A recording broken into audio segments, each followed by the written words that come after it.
Poderistas, thank you for joining us as we flex our poder to take charge of our health, mind, body, and spirit. We are so excited about the community that we're building at Poderistas and the collective power that we have to lift up topics that are so important for Latinas. Today's Power Hour is aimed to inform, inspire, and motivate us all to take action and look after ourselves, whether that's our physical, mental, or emotional health. All too often, we're focused on other people, our kids, our partners, our parents, our abuelos. But the reality is that if we don't take care of ourselves, we can't do anything for anyone. With so much coming at us every day, it's easy to let our health slide. In all honesty, our community isn't the best at prioritizing our health. We don't talk much about it, especially mental health.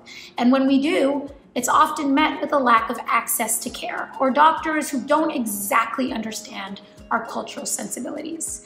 As a result, we hesitate to reach out to professionals when we feel stressed or anxious. We miss checkups and mammograms, and we forgo opportunities to take small steps every day for our health.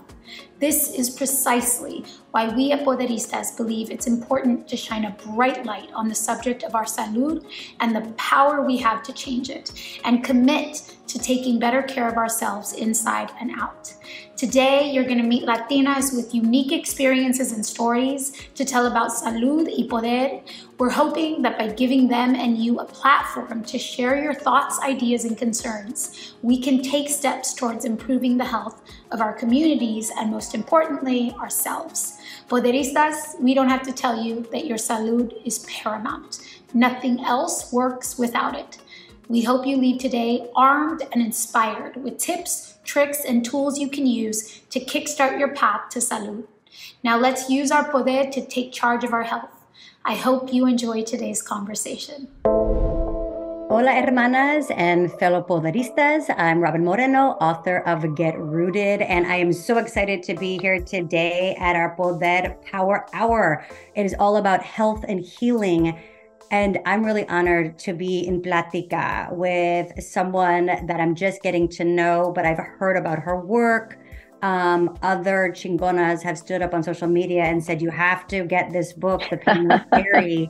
And so I was like, well, I got to get this book. And so welcome Natalie Gutierrez, who is a psychotherapist, an author, a curandera, a healer, doing the work, spreading the word, lifting her voice, and sharing her gifts. So thank you, a deep thank you. I'm really honored to be here with you today. Thank you, Robin. I am honored as well. And I just want to say, felicidades. Thank you. And felicidades for your book launch this week, Get Rooted. I can't wait to get in it and get rooted. I'm just so excited. I'm so excited to read it. And I mean, I was just reading a couple of like the como se dice, the beginning of it, the intro, and I can't wait. I can't wait to read it. And I just want to say congratulations, really. It's so excited, so needed. Thank you. And I feel that and receive it. And you talk about it being needed. Yeah. That's the way that I feel about your work, right? Is that it's needed because I needed it. I needed to write my book. I needed to read your book because, you know, Latinas, Latina, you know, it's hard, right? We have so much work, whether we're parents, whether we're taking care of our parents, these pandemic times, you know, overworking. We really, I feel, have learned from a young age to take care, and whether it's because we had to just hustle and get it done. I feel like we know how to get it done, but I feel like the struggle actually is learning how to then turn that care to ourselves, right? We know how to like hold it down for everyone. We know how to work 20 jobs and do it and hustle, but how can we slow down and do that? And so what really prompted you to write your book? Because you're a therapist and you already have like a big practice. Why did you think you had to do the book? Because writing a book is really hard. It's really vulnerable. it's a big undertaking, but why was that important for you to do that? You know, Robin, it was always a dream of mine to write a book, but I never thought I could. Like it was one of those things that, those dreams that you think of, and this is, I say I never thought I could because internalized depression, right? Because only white people write books, right? Um, People, Latinx do not write books. There are barely any authors of color of the global majority in the world, right? So I didn't think writing books was for me, but I always wanted to write one. And it actually took my publisher approaching me. It was my publisher that approached me because I was posting on IG at the time, and I was posting a lot about complex trauma and how it impacted the global majority.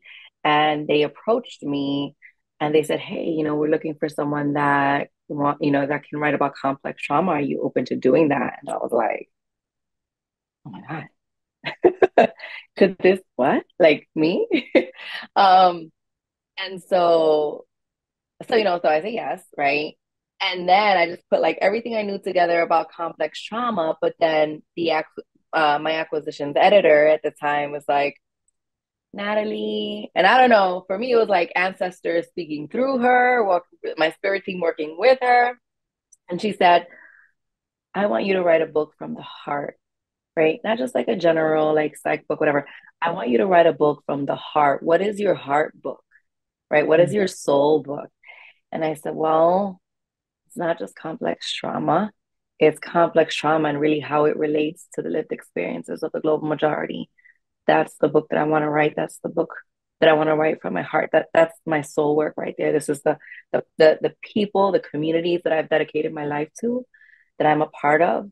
Um, and and that's the book that I want to write. And she said, write it. And that was it. That was it. And I have to say that even as I was writing it, it was still surreal. I don't know if you had that feeling too, where it's like, I'm writing a book. Is this going to happen? And as a complex trauma survivor myself, you have this thought of like, I'm doing this, but is it going to be taken away from me? Right? Am I going to make it to the finish line?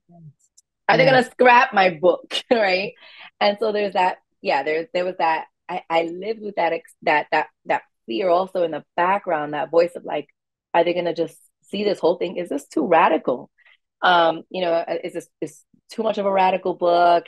Am I bringing too much, um, material that is like my own? Like, so I had all this fear around it being taken away from me until the very end where it was published. And I was like, you can't take it away now.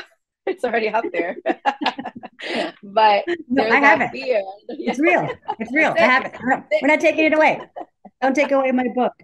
I just want to say and acknowledge that this idea of can I do this is real, because a lot of times I feel like we internalize things, and that's actually my trauma response is I'm always like, it's my fault. Can I do this? I always look at me. But what I learned in the process of writing my book was there's reasons I feel that way. There's Yep. reasons that I feel that way. And in terms of publishing books, 80% of books are written by white people. Right. 80%. That's a huge majority. And then everyone else, the global majority, we split the rest of the 20, right? And I don't know the like exact makeup, but maybe it's, and so it's rooted in kind of a messed up truth, right? And so for you, I just want to acknowledge that. I just want to acknowledge that, because sometimes we have these feelings of we can't, and it's like we're not entirely, it's trauma, but it's also the reality. And that's why I'm glad that Right. you lifted your voice, because then you're changing that number. The way that we stand up, even though you were nervous and you fight through fears. And I felt the same, like the whole time I was writing my book. It's a very personal book. It's very memoirish. I was like, oh my, why am I doing? And I kept stopping myself. I'm like, oh no, I can't say these things. And do people want to hear this? And right. And am I doing it right? Yep. And I'm so proud of us, because it really gives other Latina that are out there that don't see themselves out there the dream that, you know what? I can do this too. I have a story too. I can do this too. And so I just really, I want to thank you for that bravery, for that perseverance, and for that like radicalness. And I think the root word of radical is like love, actually. Like I think there's like a love aspect, Mm, mm, and so there is something about being radical. And I would just say I learned from my spiritual teacher, you know, what cures corazón cura corazón. mm, So that's why mm, when you give your heart, as scary as it is, as vulnerable as it is, and I feel you in this book. I feel your vulnerability. I feel mm. your sabiduría. I feel your lived experience. I especially if you're doing something that people are they going to respond and you still kept marching through. It's like you're putting your heart as an offering. It's an offering. And you know what? They're not going to take it away because we won't let them take away because we hold on to it because we need it. So thank you. So really, thank Thank you. you, Robin. Thank you. I received those words. It's so moving, moving to my soul and to my spirit. And you're talking about it, like the vulnerability of writing the book, and is it gonna, you have the intention of it being medicine for people, and also realistically, it's not gonna be everyone's medicine, right? Everyone. I think Sandra Cisneros has said that, right? Some medicine is not for everyone, and even though I want it to be, there are going to be folks that are going to read this book and they're like, oh my god, it's so lame, and that's okay too, right? Let's talk about this idea of like why we can't do this because a lot of your book is it's practical, right? So you have other people's stories, you have your Mm-hmm. story, you have your lived experience, and you give really tangible practices. Why do you think that in this day and age, when we know all of these things, yet why do so many of us struggle to take care of ourselves, to heal, to take the time out to work on ourselves? Why do you think that's still so hard for us when I feel like we somehow know it in our heads, but it doesn't always land in the body? Right. You know, I think a lot of this is tied to shame. I think a lot of this is tied to, parts of us that might feel that we don't deserve our healing. When we Mm, feel like we don't deserve our healing, we wow. are not going to go toward our healing because that healing isn't meant for us, right? And there could be so many reasons why that is. One of them could be, the internalized racism and oppression, right? The internalized misogyny, the internalized ableism, right? Just all of the things that we've internalized, that we've inherited from the larger culture, right? And also maybe from our families too. Yeah. And then there's also the fear of what happens like Mm. after. Like what is that healing journey going to look like? What am I going to have to unlearn? That's going to take so long to do and it's going to be so hard. It really requires us to really go into the depths of ourselves and really see all of our shadows, really be in relationship with all the parts of us, and journey through the unknown. That can be really scary, and that also means we're probably going to lose people and things and patterns and habits along the way that we have grown an attachment to. And so there's fear in that too, right? But I think that's definitely part of what gets in the way of folks seeking their healing. But I really do believe at the core, at the root of a lot of this is the shame and the feeling that we are undeserving of that healing. Wow, that really resonated with me so deeply and really brought me to tears because I think I still weirdly feel that. One of Me too. my I would say like susto responses or trauma responses is overworking. Yeah. Also I used to overdrink a lot. And I was just talking to my husband just today. I mean, and I've done a lot of work. I've gone into the underworlds. I've faced the shadows. Mm-hmm. Tried to invite them, and it's hard to invite all the parts of yourselves that you don't like or other people have told you that are not good about you. And so you're just like, Mm-hmm. you know, and it was interesting. My husband today said, because I was excited about this conversation. And I have, I'm in the middle of a book launch, so I have a lot going on. And he looked at me and said, something like, you also need to pause because you have this habit of always stressing about the next thing. Oh, And I was like, oh, it just floored me. And I was like, wow, there is the work again. Like for as much work as I do, my susto response, my trauma response is to always be hypervigilant, always to be yeah. excited, worried, whatever we call it, to be really activated and kind of looking. And when you said, are we deserving of what I heard was, are we deserving of the healing? Are we Mm-hmm. deserving of the ease? What would that Mm-hmm. look like if we had ease?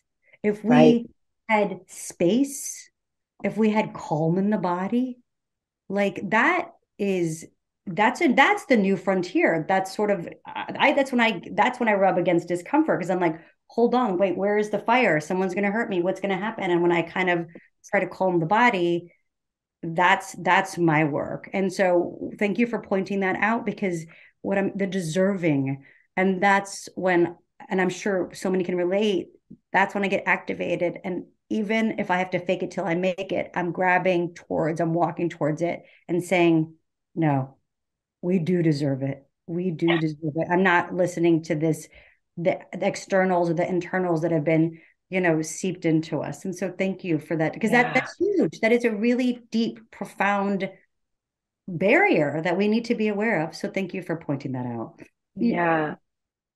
Part of that deserving of that healing and feeling it is also feeling guilty when we are healing, right? And when we see we're moving on this, we're doing, the healing journey, whatever that looks like. Um, and people that maybe look like us or family members are unable to have that healing. And that can create that, some folks see it as survivor's guilt, right? But that creates guilt also within us of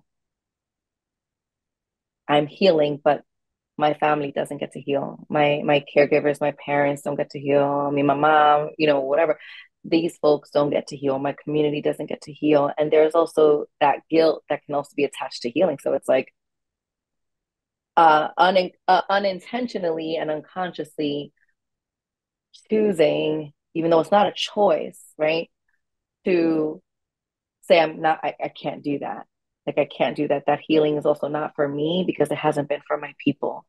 Mm. So that I've also seen that also be true. And then sometimes the reality of it is that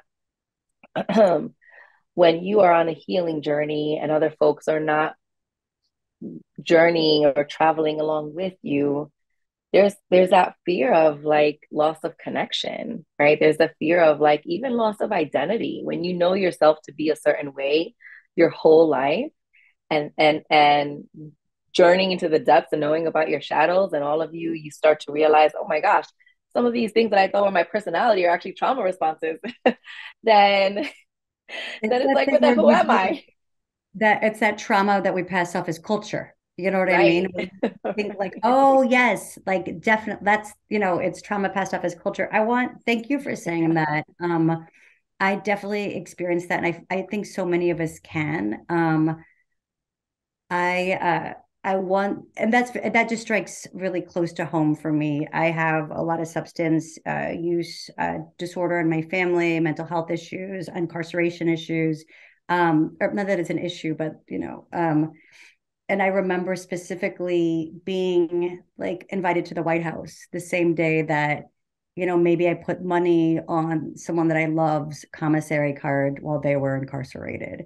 And it was this like disconnection was really hard because it was like, Yeah. oh, why me? Why do I get to do this? And, and I feel like I just wanted to say thank you because, or sometimes you could feel you're healing, but you can't help, everyone around you. They don't want to come on the journey. They don't always get the journey. And I feel like maybe there's a healing to being like, maybe they're on their own journey. I realized when I started my journey, I wanted everyone in my family to come on because all of a sudden I Yeah. could, like, I was like, we're all going to do this together. We're going to all do a soul retrieval. It's going to be amazing. And they were like, from like dismissiveness to even like kind of, you know, that thing with we do with each other where it's like I say in my book, I always thought some of my family was trying to keep me real, but I think they were trying to keep me put, Ooh. Mm. you know? And Mm. that was like, oh, okay. I always thought you were keeping me real, but now I feel like you're trying to keep me in place because if Ooh. you change, you're going to change the ecosystem, Yes. right? And so can you talk about that? Like how can you if someone's listening, right? And they're really identifying with what we're saying, and I imagine they will be. What are some small, and I know they're big ways and small ways, but can you share a practice or something that you can walk through that where you can move towards healing, even if the moment you sort of don't even realize you don't think you deserve it, or you are scared that you might leave someone behind? How can you still move Mm. forward? You know, one thing that has been really powerful and helpful for me has really been speaking to the younger parts of me that are afraid about what would happen because they're the ones for me, and I can't speak for everyone, right?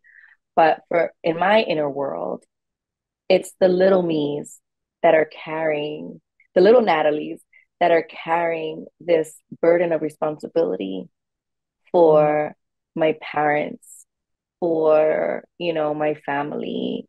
And it's not that I'm not responsible for the collective, like in a loving way, right? But I cannot make people travel this journey with me. I just can't. I just can't. Whatever that, you know, and plus our journeys are going to look different, right? So I have had to do work with my own little me's, little Natalie, to really release that responsibility that she knows so well because I'm also a parentified child. So when you're a parentified child, you know all about that responsibility of your, you know, being like a pseudo parent to your parents. Um, she has had to release that responsibility over her parents and kind of set herself free there. And and a lot of that, Robin, has been me really just dialoguing with her, mm, really just speaking as if she were another person and really just speaking like, Mamita, that's that's not yours. That's not yours. You are ready. And my soul, Natalie of today, I'm gonna hold your hand and we're gonna walk this journey. And our family will benefit from it. They're gonna feel the energetic shifts, and also they will take with it what they're ready to take with it. And I also have to trust in their own soul energy to know that um when they're ready to travel and heal in the ways that they're ready to travel and heal, right? It's not going to look like mine, but they're going to do it. But I get to do it and I get to heal. And that is liberation work. That sets me free and I'm deserving of this. My ancestors want me to do this, and that feels important too, the connection that I have with my ancestors and the connection that my little me has with my ancestors, because it feels like they have given like the nod that this is the journey that I'm supposed to be on. So, and it's not that I'm leaving anyone behind, but it's that I'm modeling for them what this could look like. mhm. And and they may be looking at it, and maybe, you know, for some folks they might even notice, maybe their family might be making like mockery comments or whatever, um, or you know, family may just not understand, purely just not understand. I think there's something that has to happen internally. There's a dialogue that you have to have, that folks have to have internally with their own parts, with the voices within, and see what needs to happen for them to release that permission from their family, from their friends, you know, from everyone else in the outside world, so that they can really truly walk toward liberation and ask themselves, what is needed? What do I need so that I can really feel deserving of this healing? What do I need to give myself? What do I need to hear from myself? What needs to happen within for me to feel like I am worthy enough to travel Mm. this healing journey? I think that is so beautiful. And I resonated so much of what you said. Yeah, I resonate. And I love this idea of releasing the over responsibility, because I think a lot of times if we grew up, like you said, parentified or had to take on a lot, we have Mm-hmm. this idea that we're a lot of times that we are actually we're put in charge of things. And so we're like, okay, we're gonna do it, we're gonna do it, we're doing this. And yet we can't. It's not our, it's over responsible. I think sometimes that gets displaced. We could do that in other places. And maybe we're also not giving them the opportunity to come to their own realizations. If we're always trying to Right. intervene or interject or, put it on them.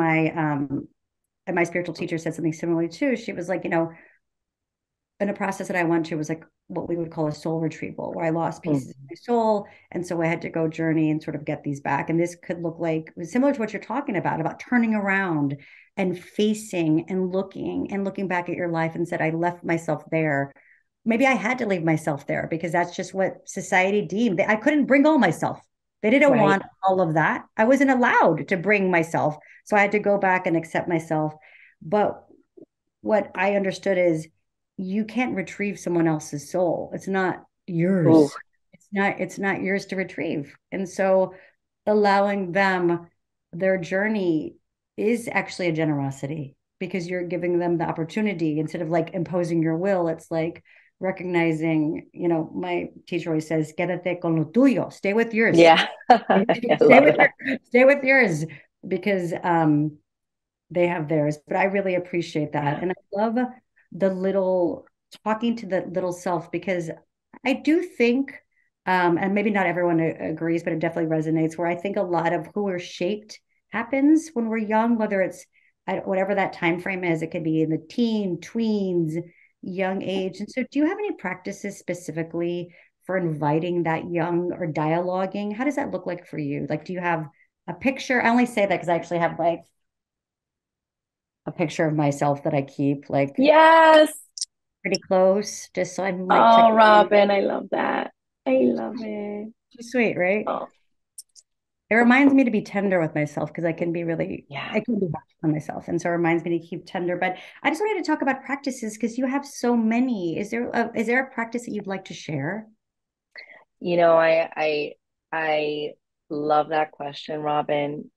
Because I feel like this is like the work. Like this for me is the most important work for me because I think I have I have little me's that are different ages and I have teens, I have just a lot of parts of me. They're frozen in time. Um, I I love I love having and inviting people to create an inner child altar. And Mm, so that could look like, so you have your picture, right, Robin? Like that could look like bringing your picture and creating an altar based on your little you, right? If the folks don't have a picture, they can bring in something that represents their little person at whatever age and give offerings to that little you. Speak to that little you. Say good morning, say good night, be in relationship and spend time with that little you. There's something really healing when I am watching myself be in relationship with a little me, with another past version of myself, that I can really be with this little one. I can speak with them. I can apologize to mm. them, right? For me has been a really profound thing when I can be in relationships with the different parts of me. Um, I writing a letter. Yeah, just really quickly. Oh Yeah. no, let's talk about writing the letter. But when you say being in relationship, because that really struck with me. Because can we just expand on that? Because sometimes I don't know if we're in relation with ourselves, with people. what does that mean to be in relation? Does it mean that you listen and talk? It's that what does that mean? Because I think that's actually very important.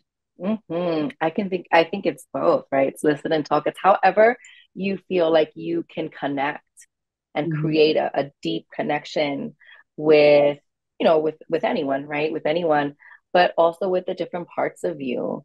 Um, I I think about just when you are trying to deepen a friendship with someone else, what are some things that you're gonna do? You're going to spend time with them, right? You're not gonna ghost them. You're not going to, forget about them. You are gonna show up as a friend. When they're struggling, you're gonna show up. You're going to maybe lend an ear or give words of advice, or depending on what it is that your friend is needing, right? You're going to check in and be in relationship. There's going to be like a reciprocity that happens, similar to, like, when we have our ancestral altars and we're giving offerings, right? And we are in relationship with our ancestors. We are not saying, ancestor, give me, give me, give me, give me, give me. We also need to give. We That's also right. need to offer back, and we need to give. And so being in relationship is that reciprocity.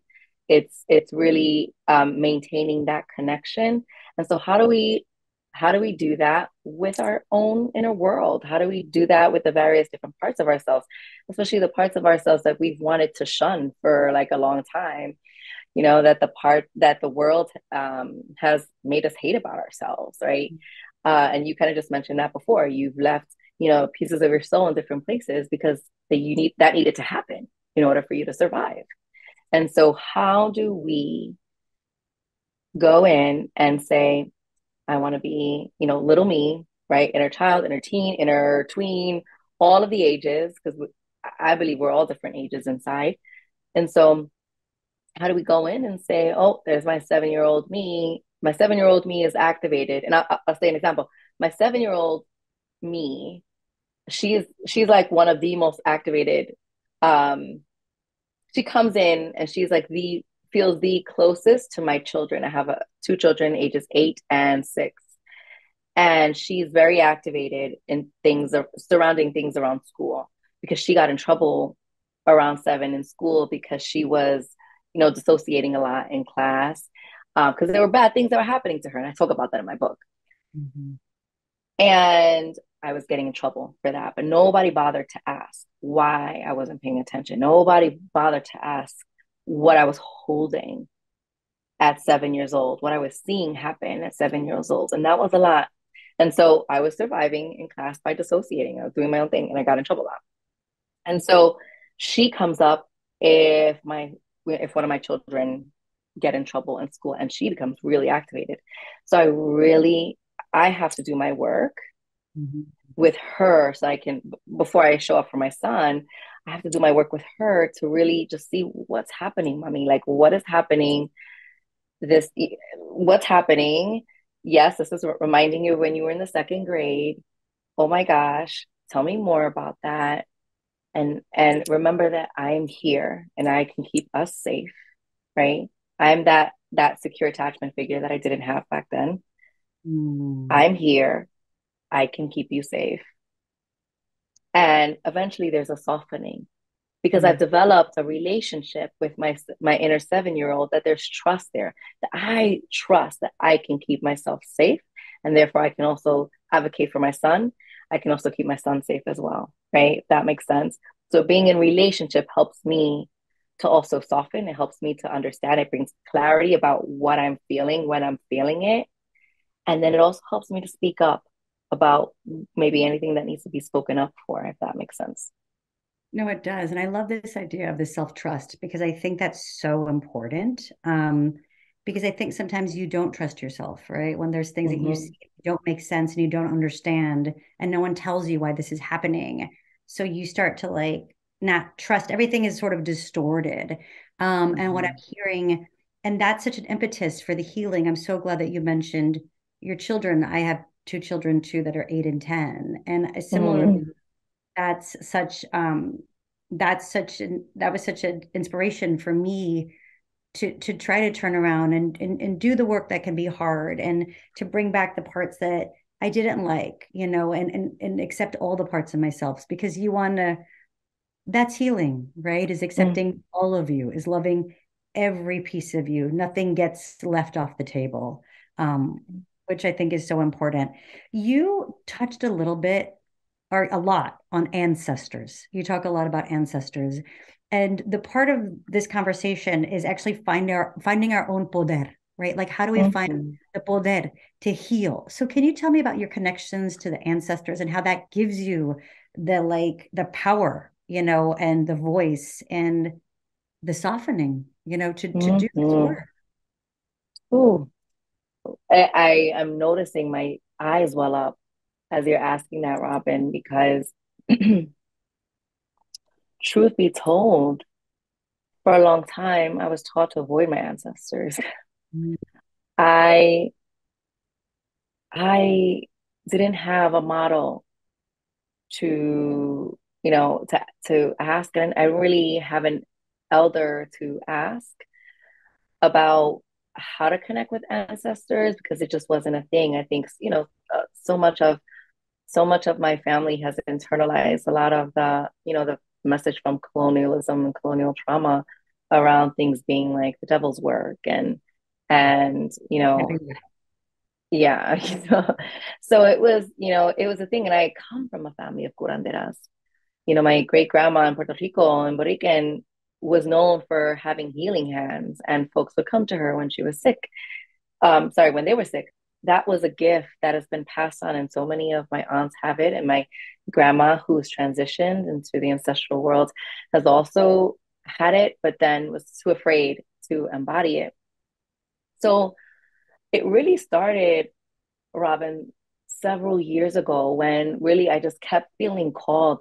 I kept feeling called, and I see folks of the spirit world, and felt like I was crazy for a long time until it was really I began receiving messages like what this is part of your medicine, and it's time to start using it. And so I started seeking spiritual teachers. I started, trying to reclaim my the ancestral practices that I knew, and deepen the ones that I kind of already had an idea about that are connected to my culture. And and it and Robin, it wasn't actually until I was writing my book that it became the closest it's ever been with my ancestors, because my book broke me. My book, and if you're not I like do your know. book, I'm so glad you right? said that. Yeah. I want to hear about how this was for you, because my book broke me, and and I sobbed, and I remember as I was writing, it was like I was pleading with my ancestors, and I said, like, I can't do this by myself. I can't do this by myself. If this is you orchestrating this whole thing, please help me. Please help me, because I can't do this by myself. And and they did. And they did. And then the connection became stronger, and then everything, Robin, just started coming into alignment. The people I was meeting, right? Everything along the way was coming into alignment. I feel like you and I right now speaking, right? This is an alignment. This is ancestrally orchestrated. This feels so right and in alignment. And it feels like everything that's just been happening, the people that I've been put with, that have just been put in my path, and also the people that have been removed from it, have all been orchestrated.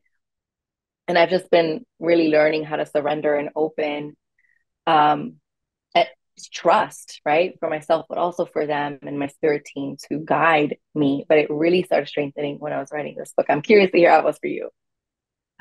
Thank you for sharing that. And I know that so many people out there can relate to that, because so many of us, our great grandmothers were curanderas, right? My great grandmother was a curandera. That's just the way it was. That was her medicina.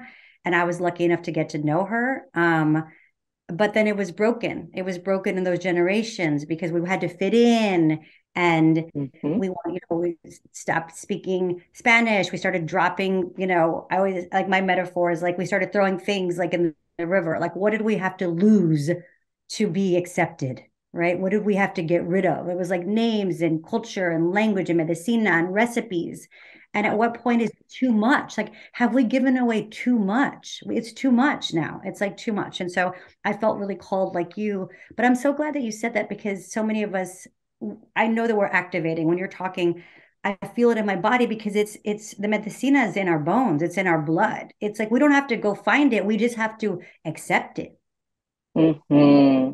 Right? We don't have to, it's weird. It's not like you have to go. It's like you just have to accept the gifts. And that's hard. And I feel like that's hard. And especially, I did feel when I wrote my book, what was challenging is all of these fears came up, like these iris of like Yes. fear and shame and guilt. And they would come in and like, I would hide. And a lot of the things that I was, you talked about being disassociated, right? Like, you know, when you have susto, which is like a soul loss, you freeze or flee. And so you're kind of gone. Once I started coming back and seeing the colonial trauma, the things we've lost, it's like it like I kind of, my brain melted. Like I it was hard. It was hard to accept all of the pain. It was hard. And I think that was the brokenness. So I relate. I stepped away too. I would go off social media. I tried to cancel it, but I didn't want to do this. I'm not going to do it. This does not need to be done. But I'm so glad that you talked about that, because it was beyond me. It wasn't just me. Mm-hmm. It really wasn't. It wasn't. I'm just this big. You know what I mean? And yet I'm this big. Yet I'm this big because I'm being pushed forward. And so there's a humbling, there's an honoring in that, where I'm like, let me get this ego out of the way and let us accept our gifts. And can we talk about gifts? Because you have so many. You have so many, and so many people out there that are listening. Honestly, I just want to say, I see you, all the gifts, all of your dones. There's so many in your medicine bag. How how can we accept them? How can we use them? How can we blend them? Specifically, you're a therapist, right? And so a lot of times we don't always have access to mental health care. We don't even know what that is. I think we're getting better about it. It's not always culturally relevant. How can you blend your deep, like ancestral wisdom with this practice, with being a mom, with being busy? How can you blend those together and offer them? Because I think sometimes maybe it's hard for people to know which gift to go to, or can we do them all, or which one do I pull out, and should I accept this one? Am I going to really walk this path? That's so hard. Can you just speak to that path and how you can, really own all of your gifts? Oh, I, I think I'm still on that path of figuring that out. Um, I'll say that what has worked for me in terms of blending everything is just that. Um, when I'm with my children, for example, I teach them about ancestors. That is a practice that I want them to know that I didn't know. That is for that is part of the reclaiming, but also my little 7-year old is watching them get to learn what she didn't, right? So this is also healing for me. Healing for me. Granted, when you're a parent, you have kids, it also awakens the things that still need healing within you, right? I am not perfect. I am still healing. The universe is not done with me yet. My ancestors are not done with me yet. I am still on the healing journey. But my little me seeing my kids talk about ancestors, look at my altar, be curious, and like wanna also, engage in my medicine wheel, like that brings so much healing to me, because because I see them connecting with, spirit and ancestors, and speaking from this language, and loving when we light candles and they're like loving this stuff, that for me, they come together. Like the ancestral practice and the ancestral wisdom, that comes into the way that I mother, because that informs my mothering, because my ancestors have mothered me, right? They have generations upon generations. I'm here because they were, right? And we're parenting them. I'm not doing this just by me alone. I'm doing this also from a place of ancestral wisdom, from a place of the medicine that just organically is what is within me, like you had shared. What I know to be true, what I know to feel right within me, right? Because if my ancestors want me to do something, it doesn't feel in alignment, I'm not gonna do it. And we're gonna just have conversation about that, them and I. So I would invite folks to really, really begin, and this is part of that learning to trust yourself again, right? Learning to reclaim your self-trust, learning to reclaim your intuition, um, and trusting what feels right about how you want to parent, how you want to practice with your ancestors, how you want to, be a healer in the world, how you want to engage with your own healing in the world. I'm a therapist, but I don't believe that everyone needs therapy to heal. I think there are so many other things that can be therapeutic that, provide that sense of healing. I love therapy. And I haven't also, therapy hasn't been the only thing that's been healing for me. Um, and in fact, I think a lot of what has been really healing for me has been that reclaiming of the ancestral gifts, the ancestral wisdom, the heirlooms, the resources of my ancestors. And the more I embody that, it also feels like the more I release some of that internalized racism and internalized oppression, the more I embody those ancestral gifts and wisdom. That's really beautiful. When you said that, what was resonating for me, because I felt like the question was like, how can you have all these gifts? And in saying, when I was hearing you, what was speaking to me was, what, that's actually the healing work. The old ways is where we have to leave parts of ourselves, right? Where we have to Yeah. show up to the meeting, but leave our spirituality behind, or our, gender identity, or whatever, all, even the trauma. And the momness, all the things, the hurts, the whatever. And what I was hearing when you're talking is that when you mother, you bring all of it. That when Yes. you therapy, you bring all of it. That when you Right. alter, you bring all of it. When you show up as the therapist, as the curandera, as the mom, as the healing little girl. And that's the healing, actually. That's the like coming together. That's Yes. the soul retrieval, is that we don't have to leave the pieces behind anymore. Well, I did, like, for the longest time. So Me thank you. too. I feel like I actually got that in my body. So thank you so much. Thank you, Robin, because as you're speaking, I even heard the word. It's integration. Mm-hmm. It's integration. Right. That's We right. integrate, right? We don't separate, we integrate. We don't separate, we integrate. Oh my gosh, this is a beautiful conversation, and I want to, you have a four-part path of healing, right? Mhm. Or I don't know what you would call it, like a methodology, a way, Like an um, approach. an approach, right? And so Mhm. can you take it? I feel like we've touched on the body, coming back to the body. Is the second one releasing shame? Is it's about shame, right? Yeah, the second one is around being in relationship with your inner child, your inner children, your inner worlds of parts, so that you can begin to feel more self-compassion. So That's that right. then you can release that shame, really mend those wounds of shame that we carry.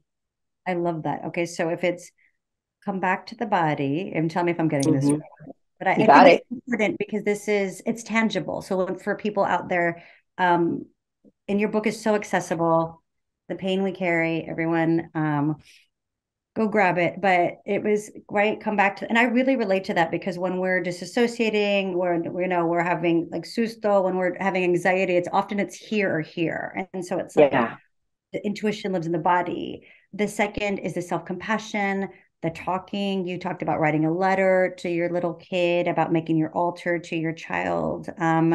The third one is the reconnection with the ancestors, which we've talked about Yeah. so much. So we get our poder, our resilience. And it's interesting. Yes. We talk so much about sacrifice, but it's like, at what point do we stop the sacrificing and do we allow the gifts? Do we allow the ease? that we say, I deserve this. And I feel like we talked about that. The fourth one is huge. The fourth one blew my mind away because I feel like that's what sustains us, right? Mm. This is what's going to keep us going. Because it's like you said, it's not healed, it's healing. A healer is Hmm. always healing. More will Yes, be revealed. And so can you tell us about your fourth? Because it's about intention, right? 100% intention. This is about how we begin to change the world, right? By changing ourselves. This is about really seeing and asking ourselves, who do I want to be? Who am I? Right? Who am I?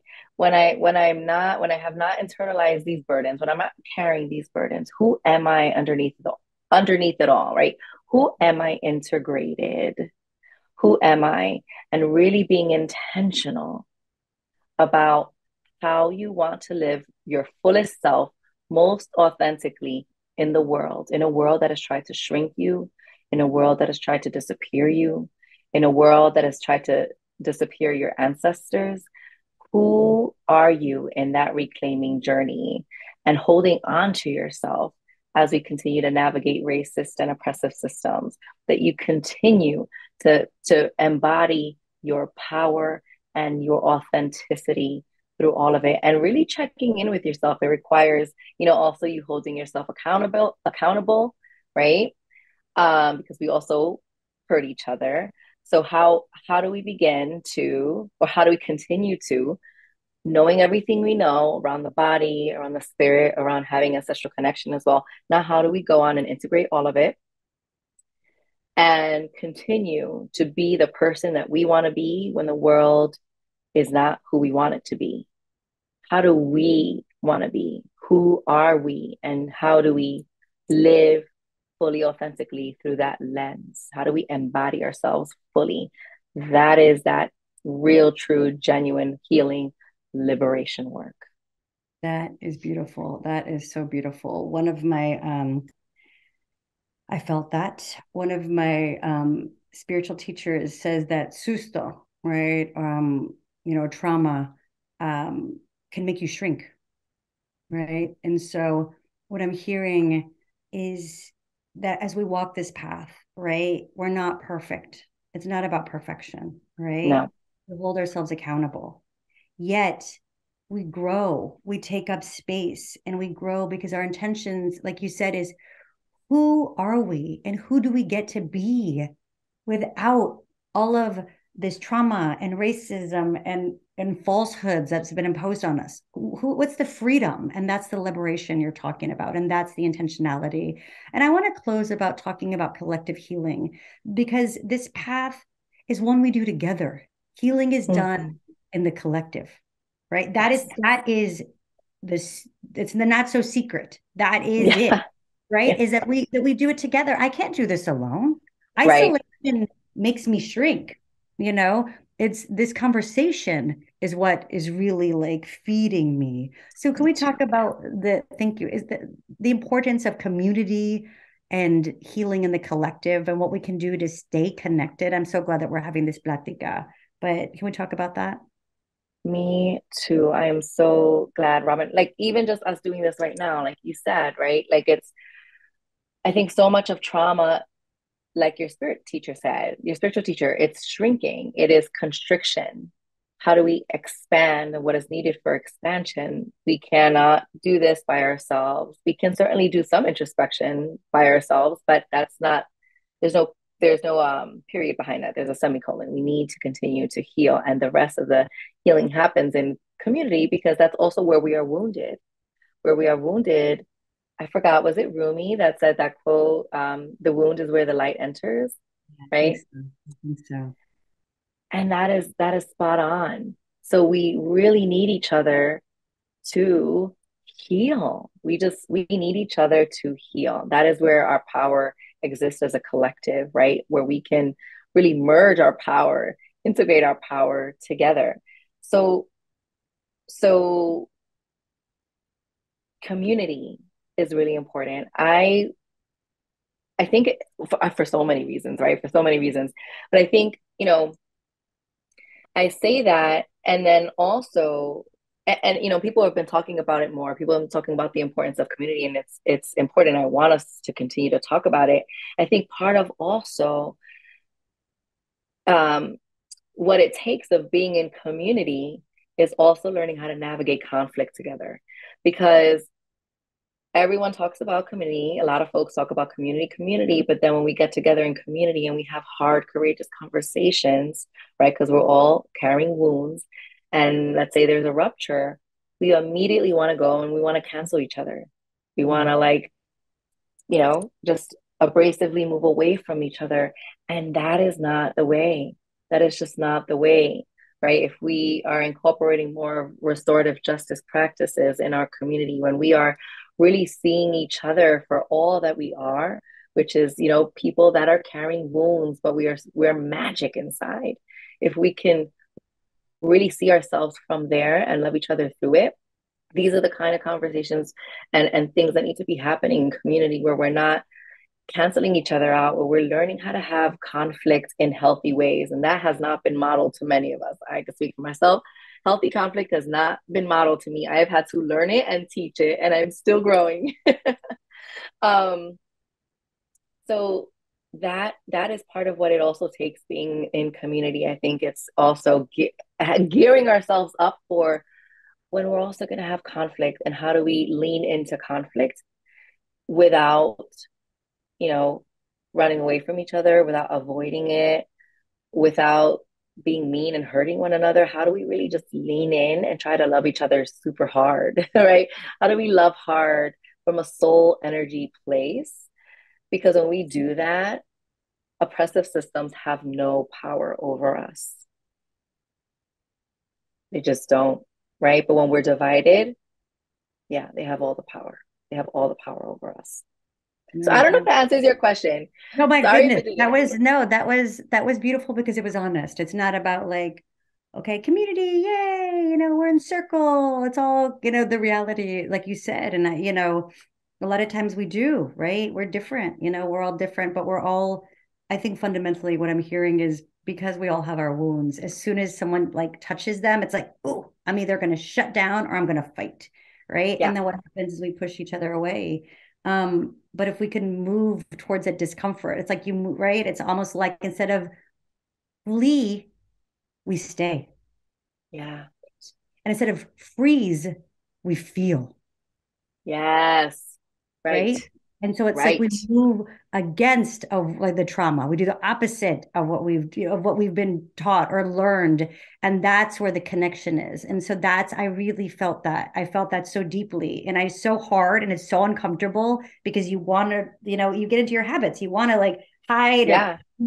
and so no, I appreciate that honesty because it's honest. It's like you stand up and it's open-hearted and it's honest. You know, I'm so grateful for this conversation.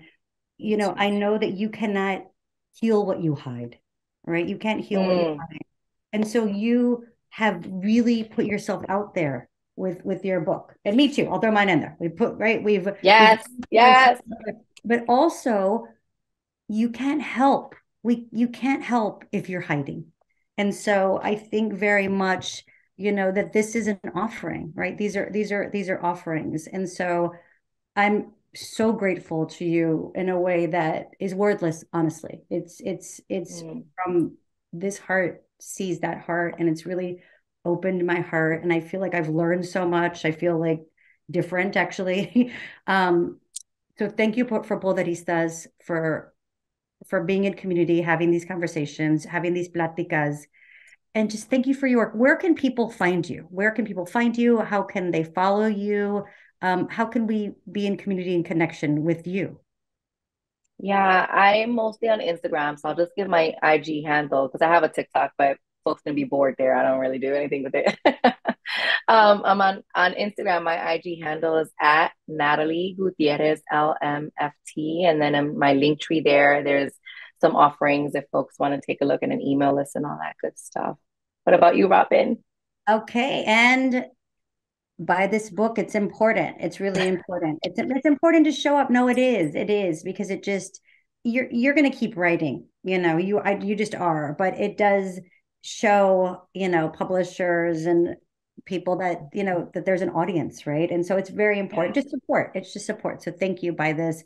Thank you. Buy And this by yours. Buy this Yes. gem as well. The same, I'm on the Instagrams at Robin and Moreno. And if you go to Robin Moreno with the Y, ROBYNMORENO.com, the same. I have a newsletter. It's a little bit longer form, and I like that form of writing. And I have a retreat coming up in August, and so the same thing. But I am so honored. I'm so grateful. I know the ancestors did bring us together. And so just to keep listening humbly, to be open-hearted, and to know our intention and integrating. That's what I took away from today. And so thank you so much. Thank you, Poderistas. I hope this filled you with the poder that you need to heal, to continue on the healing path. It's not a one and done thing, but we're in there with you. We do it. We're doing it together. So thank you. Thank you, Robin. Thank you so much. Thank you, Poderistas, too. Appreciate you all. Appreciate you. Hi, everyone.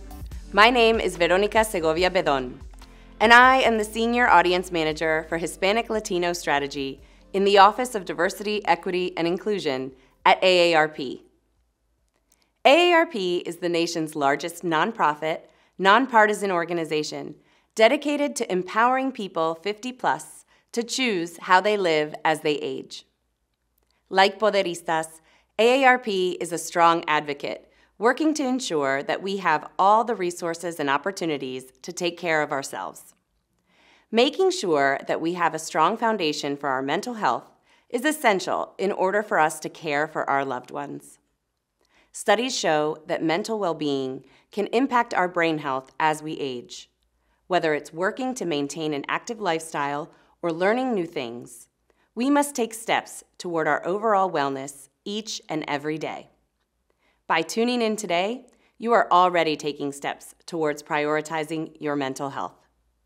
Our teams at AARP know how important it is to take care of mental well-being, and it is why we created the AARP Staying Sharp program.